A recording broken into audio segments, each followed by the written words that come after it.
All right, welcome back. So let's say that you wanted to take layer 2 here. And what I'm going to do first is let's kind of give this a little character. So I'm going to give it that, and then I'm going to copy this.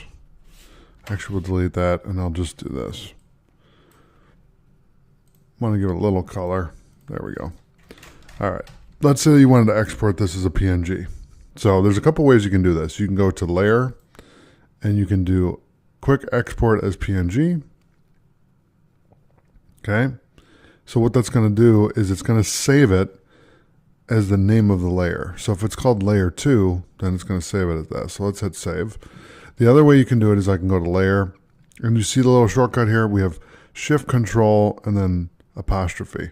So let's try that. Shift control apostrophe. Okay, so we'll call this layer 23. And then the other way to do it is if I go to layer and I right click, and I do quick export as PNG. Then we can do layer 22.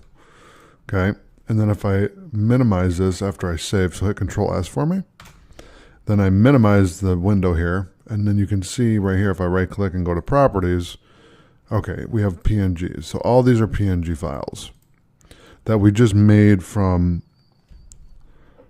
1 or 2 clicks or a keyboard shortcut, you know, because you got click and then click, or right click and then click, or keyboard shortcut and you save. So you have 1 step or 2 steps to do to quick export as a PNG.